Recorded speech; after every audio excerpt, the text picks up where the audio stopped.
the mentor-disciple relationship, Daisaku Ikeda as the spiritual leader in perpetuity, and my chat with an SGI member.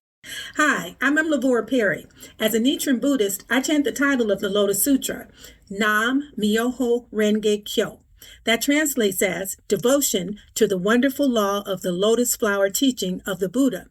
You can read the Lotus Sutra, Nichiren's writings, and a dictionary of Buddhism at nichirenlibrary.org. That's NICHIREN library.org. To help you learn about the Lotus Sutra and Nichiren's writings, I created a study guide. It's at bit.ly/Lotus-Sutra-Resources. That's bit.ly/Lotus-Sutra-Resources.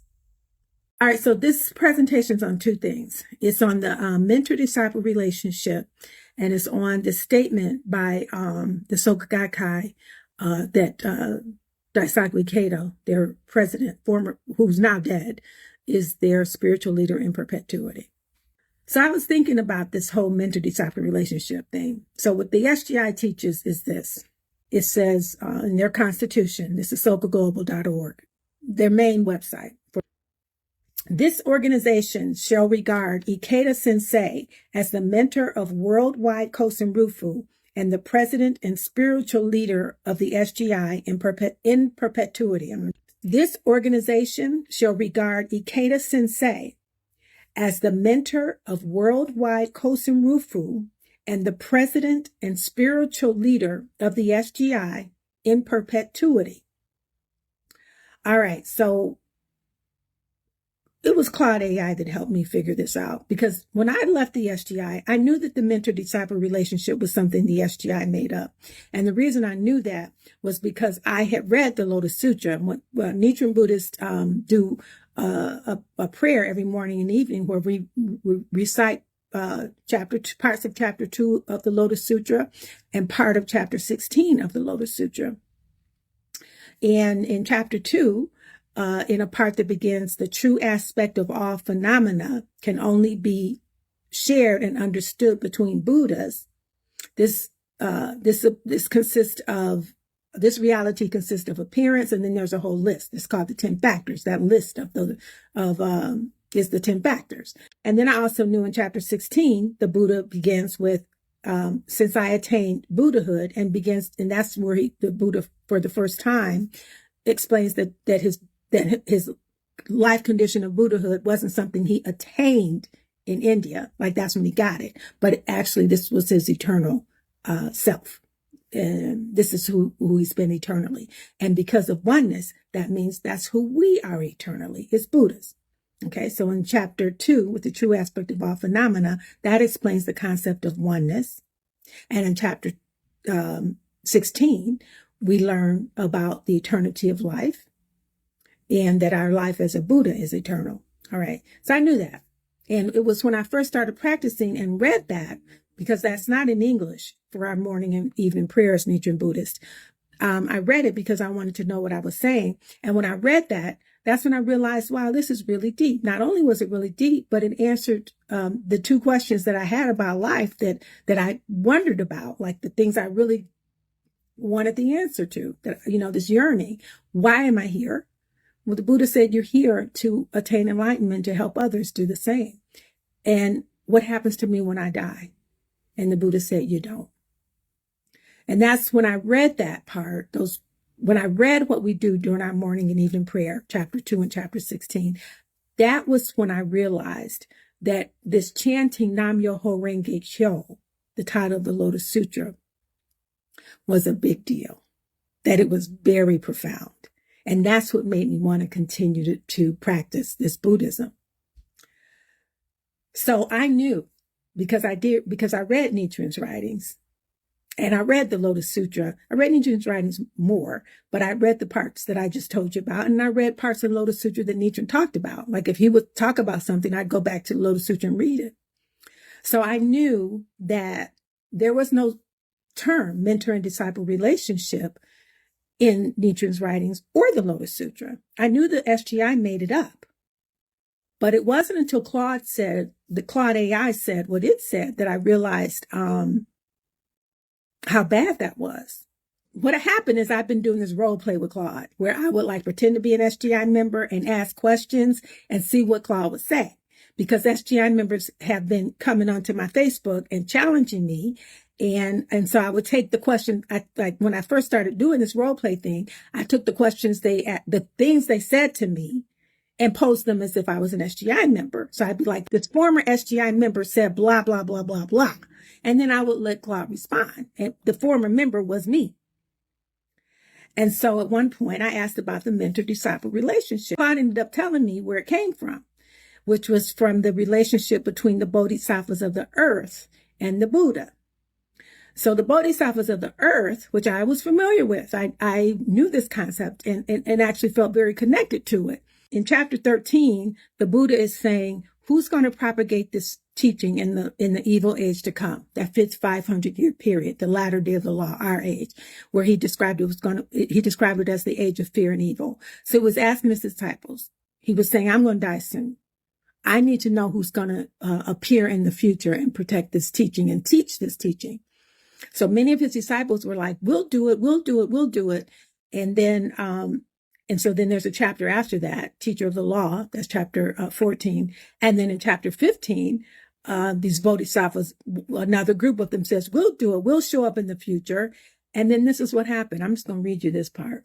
At that time, the bodhisattvas Mahasattva, who had gathered from lands in other directions, greater in the number than the sands of 8 Ganges River, stood up in the midst of the great assembly. There was a great gathering when the Buddha was teaching the Lotus Sutra.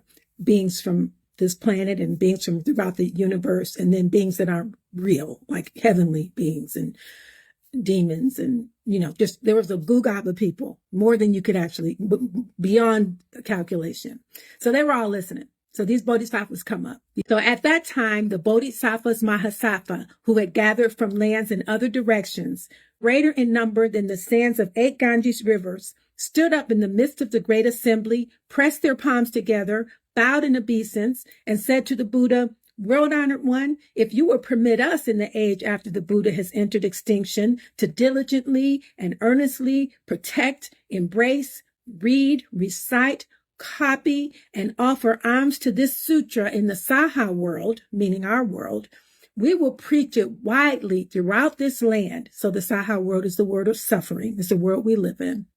So all these great bodhisattvas from throughout the universe said, we'll do it. We'll show up in that land and we will spread this teaching and protect, embrace, read, recite, copy, and offer alms. We'll do it.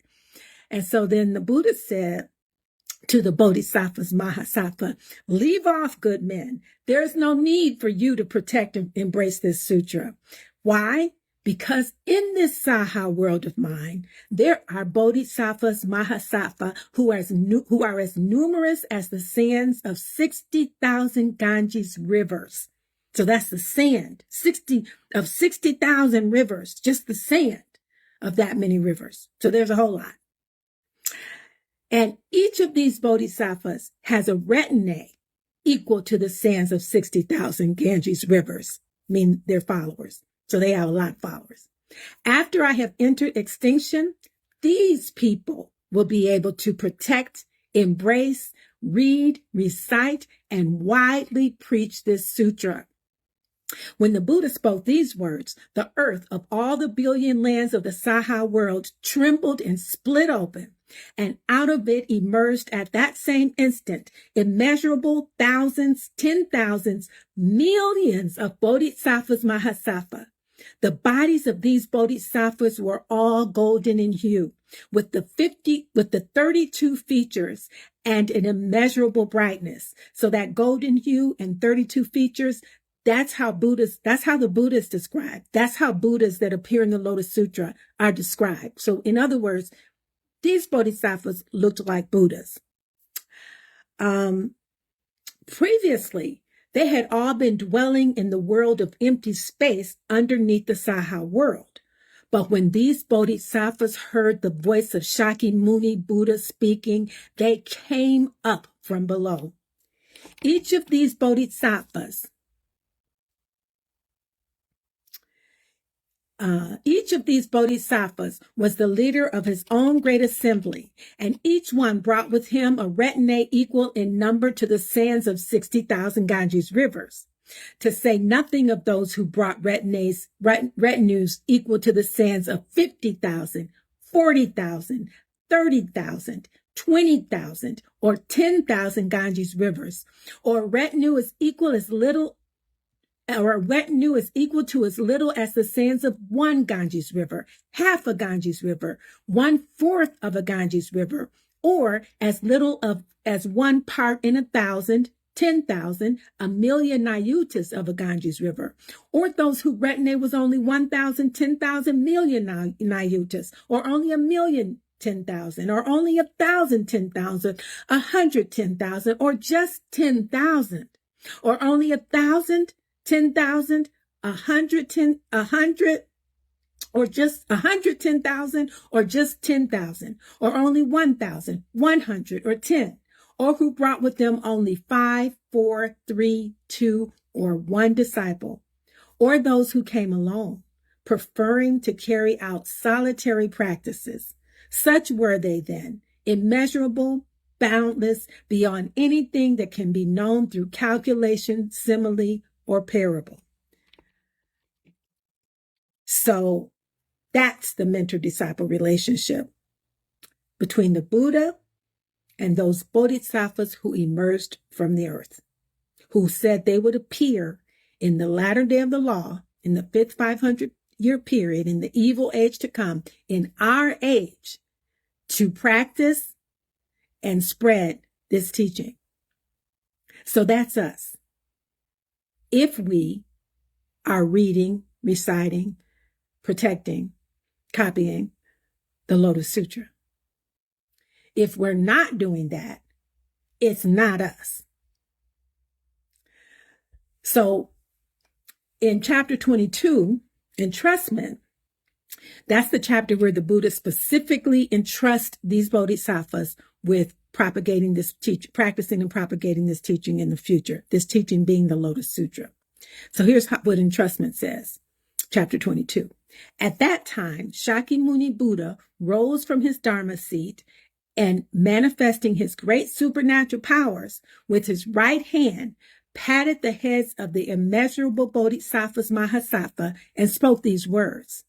For immeasurable hundreds, thousands, 10,000s, millions of Asamkhya kalpas, I have practiced this hard to attain law of supreme perfect enlightenment. Now I entrust it to you. You must single-mindedly propagate this law abroad, causing its benefits to spread far and wide. And then he goes on. He repeated that 3 times. He patted their head 3 times and said that. In future ages, if there are good men and good women who have faith in the wisdom of the thus come one, you should preach and expound the Lotus Sutra for them, so that others may hear and understand it. For in this way, you can cause them to attain the Buddha wisdom. So just to reiterate, so the mentor-disciple relationship described in the Lotus Sutra is between Shakyamuni and the bodhisattvas of the earth. And Shakyamuni Buddha, it's not between Shakyamuni Buddha, just that historical man who appeared in India. It's the Shakyamuni Buddha of the 16th chapter, the eternal Buddha, which because of oneness is us. And the principle of this teaching is the Lotus Sutra of this law. How do I put it?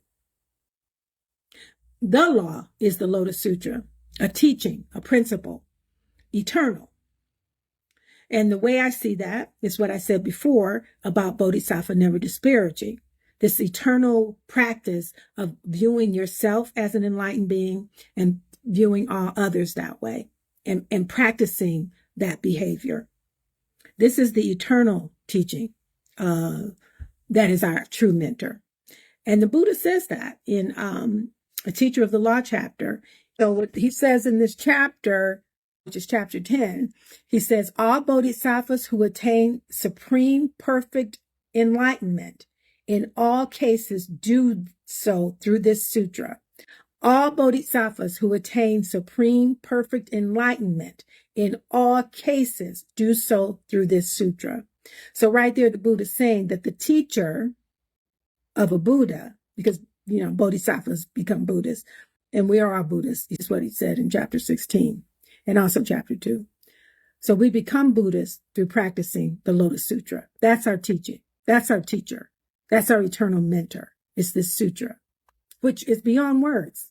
I mean, it's the Lotus Sutra, but actually the teaching itself is more than you can actually describe in words. The Lotus Sutra is the Buddha's attempt to describe something that's undescribable in words, which is why we practice, is to bring it out of our lives.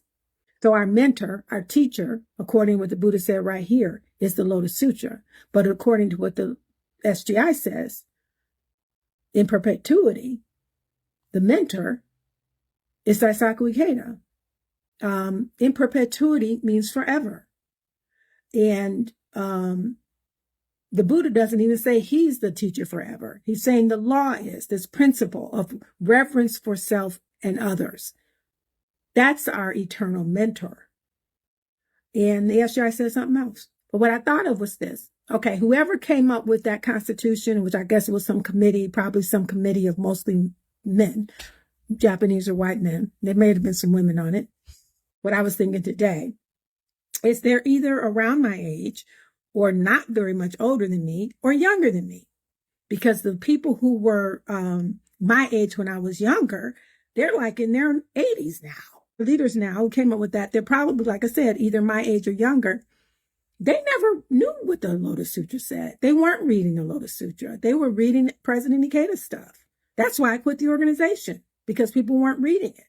So now the top leaders are people who never knew what the Lotus Sutra said, who didn't read Nichiren's writings, and they're deciding what's in the Constitution.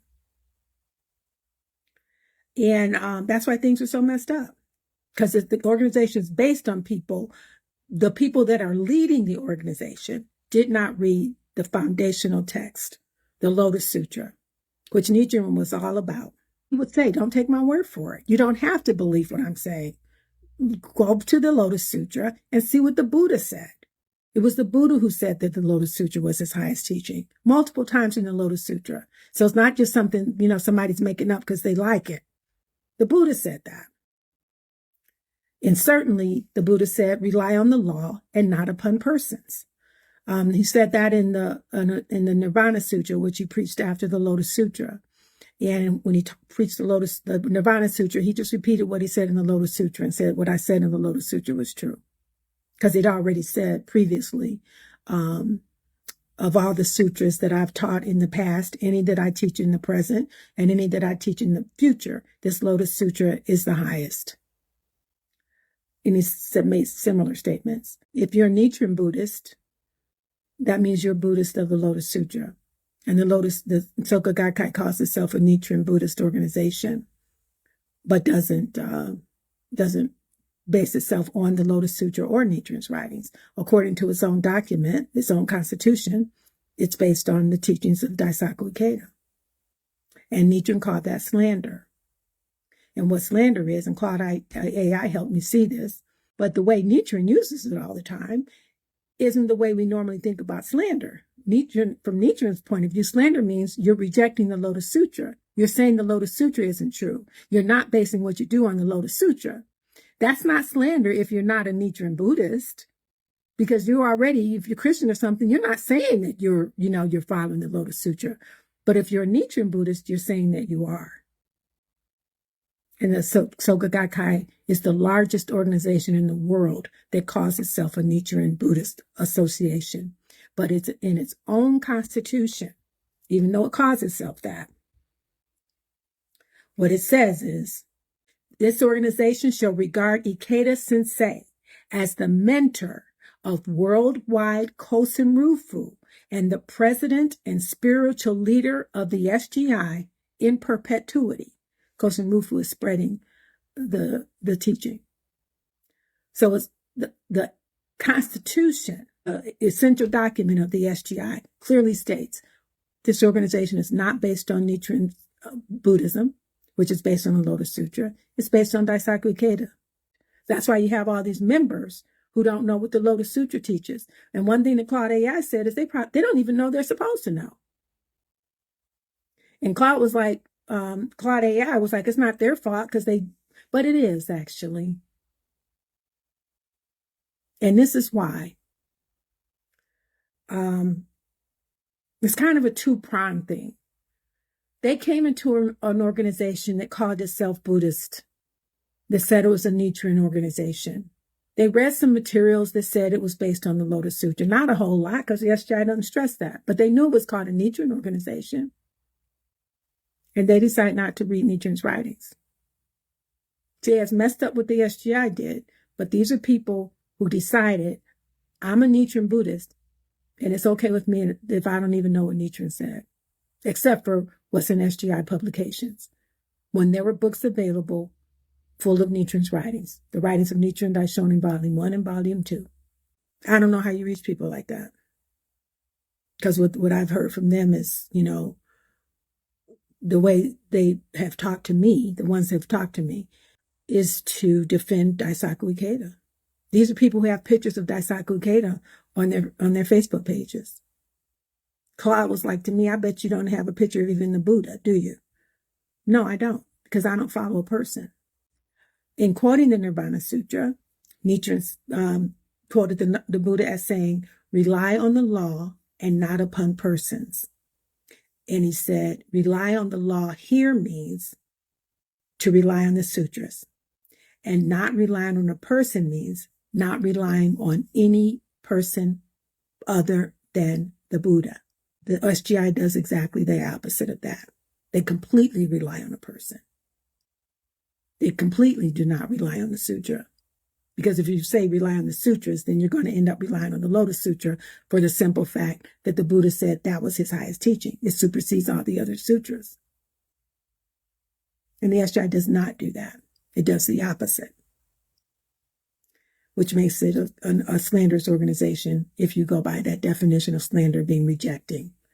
The SGI rejects the Lotus Sutra. And I do believe that because of this slander is on such a wide scale, because SGI is such a big it's the global organization with millions of members, most of whom are slandering the Lotus Sutra. Because people who don't leave it, like me, those of us who realized what was going on, we left. And this is my last appeal to those of you who know that the SGI isn't following Nichiren's writings in the Lotus Sutra and you're remaining, to leave. Because our world we're on the verge of World War III. And if you believe what Nichiren taught and on establishing the correct teaching for the peace of the land, the problem is this distortion in Buddhism, primarily by the SGI, because it's the biggest Buddhist organization, by any measure, the largest Buddhist organization that claims to be based on the Lotus Sutra, when it is not in any way. That's it. Thank you for listening. Part 2, my online dialogue with an SGI member. Okay. M. Lavore Perry. I don't think you can correctly practice Nichiren Buddhism while discarding the SGI. They are inseparable. You should know that based on the mentor-disciple relationship. You are not the mentor, lady. And then I said, the mentor-disciple relationship is between the Buddha and the bodhisattvas of the earth. So I said, the mentor-disciple relationship is between the Buddha and the bodhisattvas of the earth. Have you read about the Lotus Sutra? Nope. You just read what you're spoon-fed in SGI publications.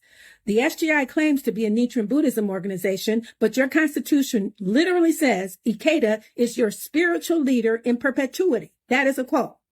Because SGI members like you don't read Nichiren's writings in the Lotus Sutra, you don't know that, according to the Buddha and Nichiren, slander of the Lotus Sutra literally means substituting another teaching for the Lotus Sutra. Your organization is built upon slander, according to the text you are supposed to follow, because you follow the teachings of Ikeda, not the Lotus Sutra and Nichiren, who himself said we should follow the Lotus Sutra. Your constitution literally defines your organization as slanderous when it states that your spiritual leader in perpetuity is Ikeda. In perpetuity means Ikeda is like a god, Because who else is a teacher for in perpetuity? What other human being is like that? Jesus, right? The Buddha, when the Buddha taught the Lotus Sutra in the 16th chapter, he revealed that our Buddha nature, our Buddhahood is eternal. We're not worshiping Shakyamuni, the man who was born in India. We practice Buddhism to awaken to the fact that we are, like him, eternal Buddhas. Because of oneness, he was a Buddha, and so are we. And speaking of the Bodhisattvas of the earth, if she knew about them, which she doesn't, they emerge in chapter 15, and you know what they look like? They have the 32 features of a Buddha. They have the golden hue of a Buddha. Except for the Bodhisattvas of the earth, the only other beings in the Lotus Sutra that are described to have those 32 features and have a golden hue are Buddhas. So what does that mean? The Bodhisattvas of the earth are Buddhas. That was why it was so hard. And I'm talking again to people who I'm assuming know this, because she don't. Okay, so I'm talking to those of you who've actually read the Emerging from the Earth chapter of the Lotus Sutra. And if you didn't, you can go read it at nichirenlibrary.org. It's chapter 15, Emerging from the Earth. So they emerge looking resplendent. They, in response to the Buddha saying, who's going to preach this teaching? Who's going to teach this sutra, this teaching, this Lotus Sutra in the evil age to come? The fifth 500-year period after my passing, which is our age, the latter day of the law. So the earth, there's a big earthquake, the earth splits open, and then these gazillions of people emerge looking like Buddhas.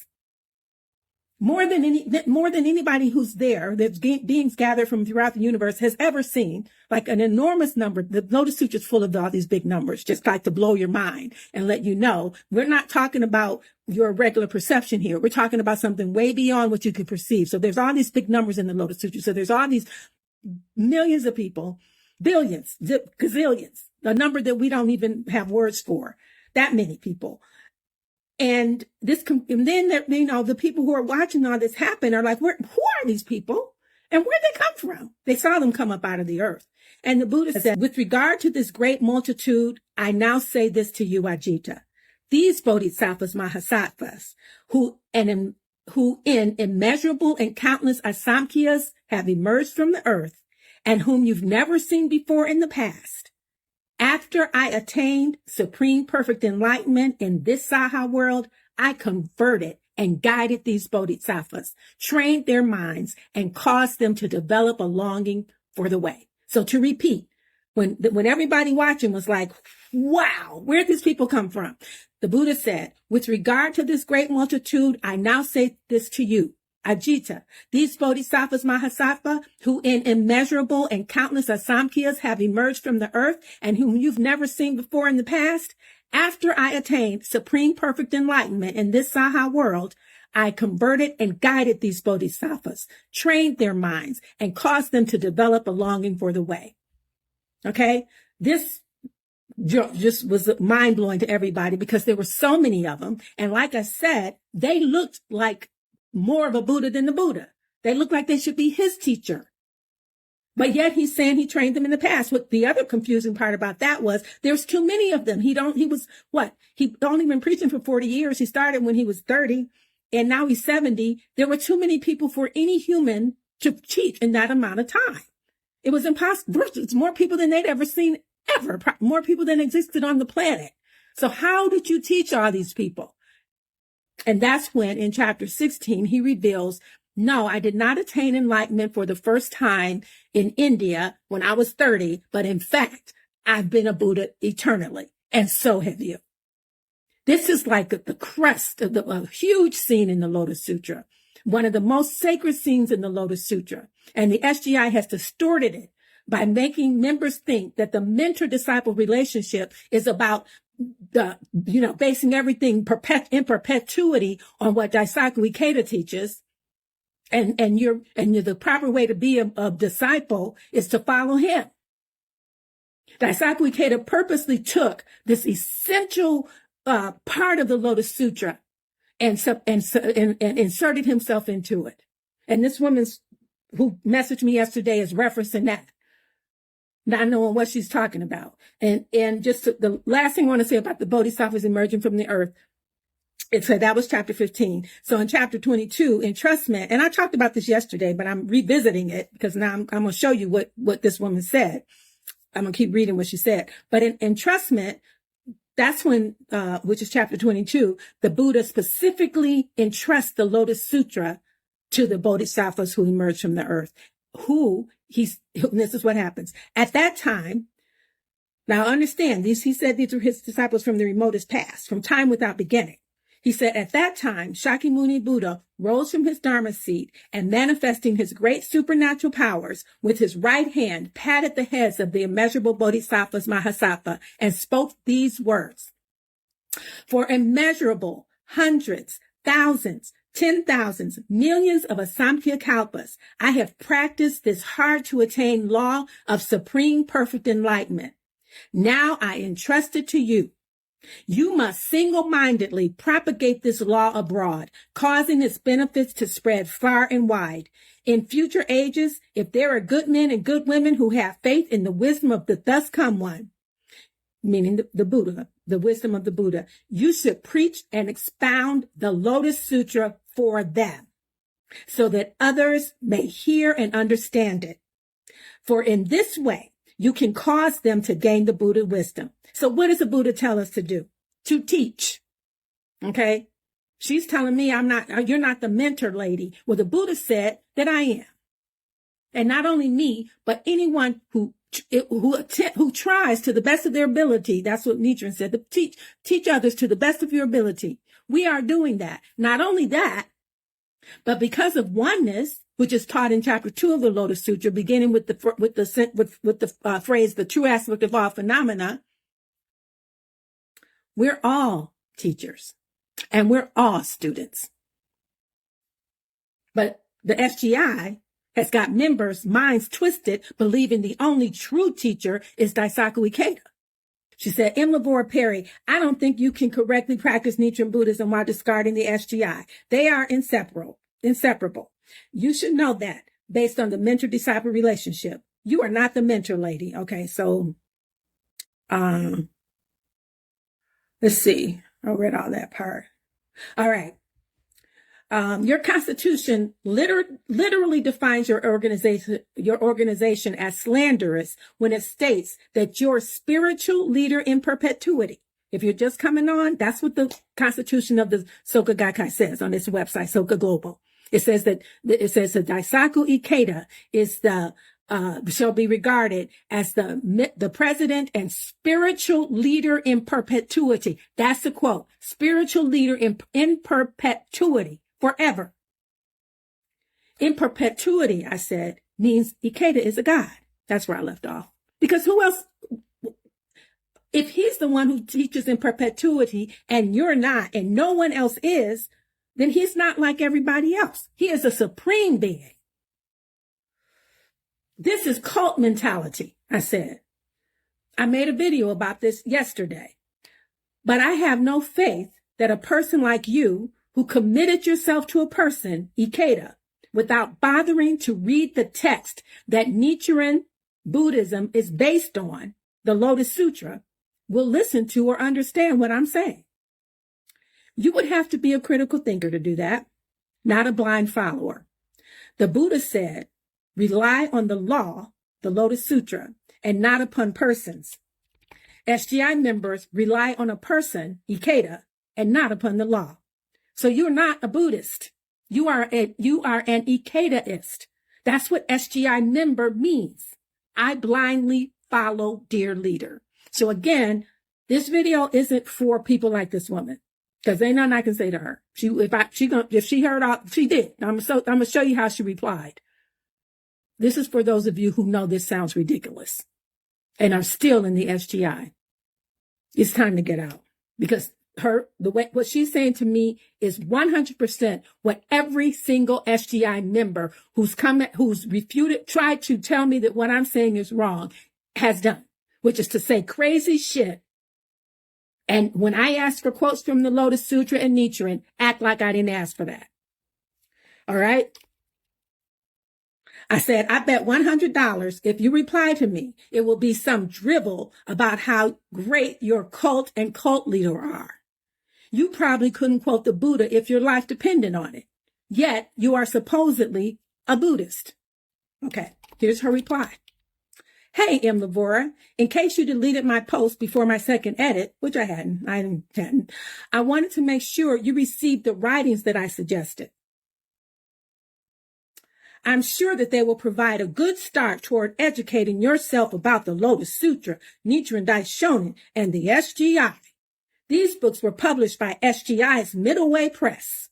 The Lotus Sutra by Burton Watson. The Writings of Nichiren Daishonin, Volumes 1 and 2. The New Human Revolution by Dr. Daisaku Ikeda. And 2 relevant websites, SGI USA and Buddhability.org, both developed and maintained by SGI USA. I am sure if you immerse yourself in these teachings, you will begin to grasp the profundity of Buddhist theory and understand the role of the SGI in its mission to promulgate peace, culture, and understanding in the Saha world. Please also keep in mind that Nichiren said that chanting Nam-myoho Renge Kyo 100 times provides the same benefit as reading the Lotus Sutra 100 times.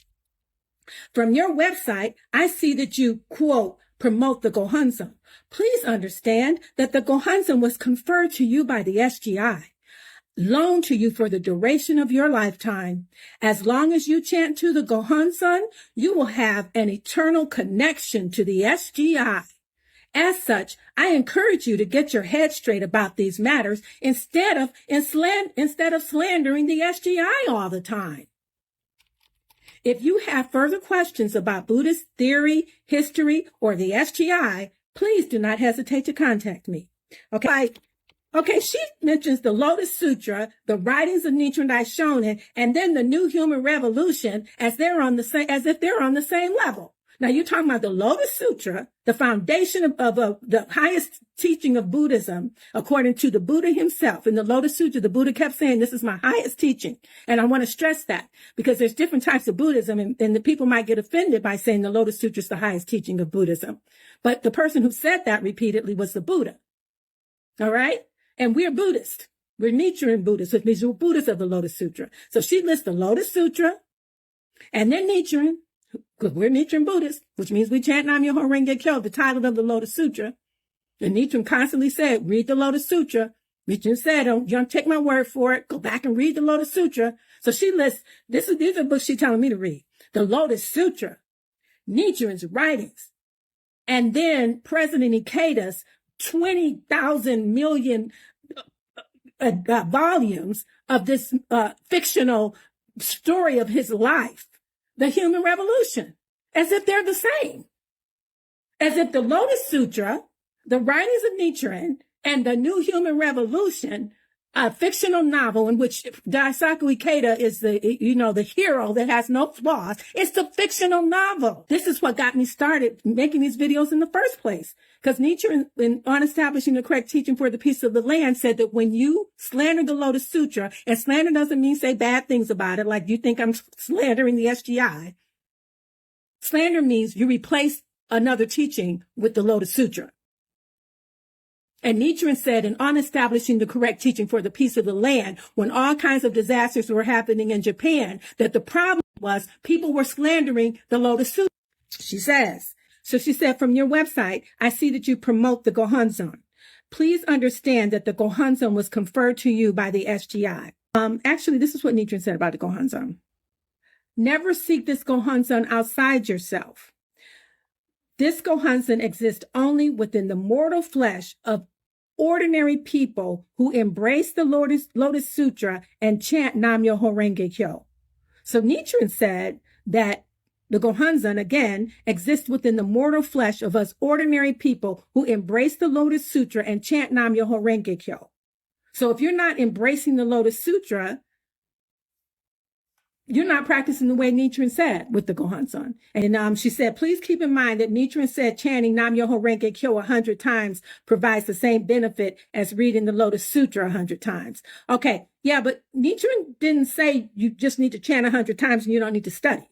And then I said to her, I see you sent me a message. Like every single SGI member who has tried to refute what I say to them, nowhere do you address the very specific points I raised in my reply in your comment? I quoted the SGI's constitution and referred to the mentor-disciple relationship between the Buddha and the bodhisattvas of the earth. You mentioned neither in your reply. So I will not reply to your message. Doing so would be like me pointing out to a MAGA person all of the very specific, horrific things that Trump has done and have them reply, Lavora, you have Trump derangement syndrome, and say nothing about the proof I provided about Trump's atrocities. Unless you provide quotes from the Buddha and Nichiren that prove that the SGI does not disobey the Buddha's instruction to rely on the law and not upon persons, and show me passages from the Lotus Sutra and Nichiren's writings that say it's not slander to base one's practice on the teachings of persons other than the Buddha, I'm done replying to you. And I said that, he said, exert yourself in the two ways of practice and study. Without practice and study, there can be no Buddhism. Again, he wasn't talking about studying Daisaku Ikeda's stuff or SGI stuff. Those, what Nichiren was talking about, and he talked about over and over and over again, was studying the Lotus Sutra. Okay, she said, she's like, if you have any further questions about Buddhist theory, history, or the SGI, please do not hesitate to contact me. So I said in reply to repeat on repaying debts of gratitude, Nichiren states, in a scripture called the Nirvana Sutra, the Buddha says, quote, rely on the law and not upon persons, end quote. Relying on the law here means relying on the various sutras. Not relying upon persons means not relying on persons other than the Buddha. Nichiren defines slander as substituting another teacher for the Buddha. There's no reasoning with a brainwashed person. You will only continue to parrot your brainwashed nonsense. And then she replied, M. Lavore Perry, you're the one who's brainwashed. I don't usually get into dialogues with arrogant people who think they know everything. But let me just say that your quote from repaying debts of gratitude hits the mark. Where? How? She just says that, and then it's like just floating out there. She doesn't say it hits the mark because blah, blah, blah, blah, blah. Because my quote said, rely on the law and not upon persons.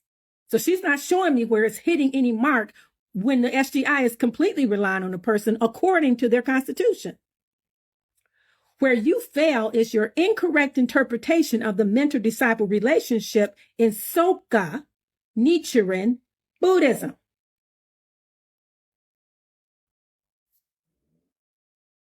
Soka Nichiren Buddhism.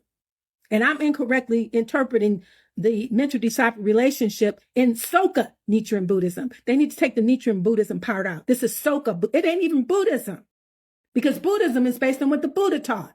This is Ikedaism. It's not Buddhism at all. Okay, you should know very well that Ikeda Sensei is not perceived as a god or a deity. Now, how should I know that when your constitution says he's your spiritual leader in perpetuity? How should I know very well that he's not a god? He's not a god to me, but to you, yeah, he is. Of course, Shakyamuni's Buddhist words are correct. Rely on the law and not upon persons.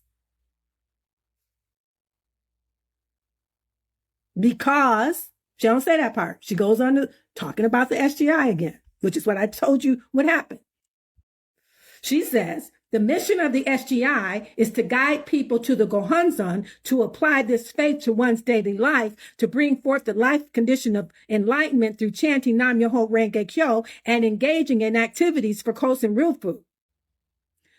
There are two ways of practice. Practice for oneself and practice for others. This is the purpose and function of the SGI, to lead others to enlightenment. The three founders of the Soka Gakkai established this organization in order to enable this practice for oneself and others. By encouraging each other, by practicing side by side in oneness with our mentor, we are fighting for our individual happiness and for Kosen Rufu.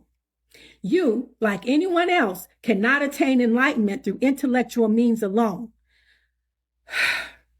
Where does that fit in with without practice and study? There can be no Buddhism. Practice and study.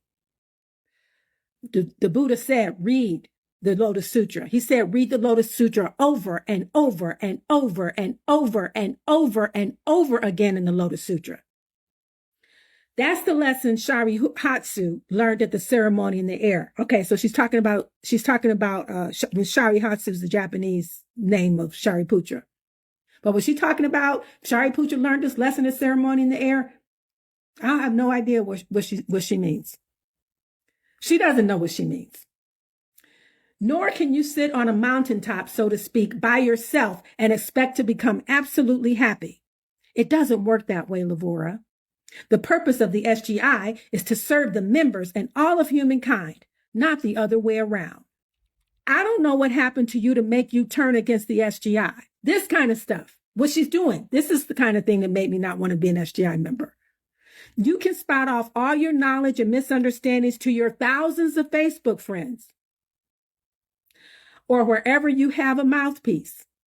But intellectualism and arrogance, that's another thing. SGI members continually come at me. You know, I'm arrogant. I think I know stuff because I read the Lotus Sutra and Nichiren's writings, like the Buddha and Nichiren said to do. You're supposed to be knowing stuff. So my intellectualism and arrogance, this will never lead you to absolute happiness. And that is the fundamental foundation of this practice, this organization and theory. I encourage you to go back and with humility, have an open mind so that you can apply this amazing practice to your own life and become truly happy. All right. So for a whole day until today, I just didn't even bother to write her. I wasn't going to reply. But then I thought, how long has she been practicing? Because I wanted to talk to you SGI member who thinks this sounds nuts. I wanted to be able to say, this is the kind of person that's been talking to me. And look how long she's been practicing. Because I asked her that. I said, may I ask how long you've been a member of the SGI? That's my only reply to her. In Lavora Perry, I joined the Soka Gakkai and received my Gohonzon in Japan on May 12th, 1971. So I've been an SGI member for 55 years. If this doesn't encourage you to get out of this organization, that's all. I'm just, please do. Not if you're like this, because she ain't going nowhere. I'm talking about you who recognizes that this is bizarre. It's time to get out. We are on the verge of World War III. And you know what on establishing the correct teaching for the peace of the land says. We're here because of this stuff. You can read the Lotus Sutra, Nichiren's writings, and a dictionary of Buddhism at nichirenlibrary.org. That's NICHIREN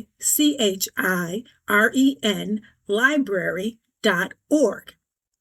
To help you learn about the Lotus Sutra and Nichiren's writings, I created a study guide. It's at bit.ly/Lotus-Sutra-resources. That's bit.ly/Lotus-Sutra-resources.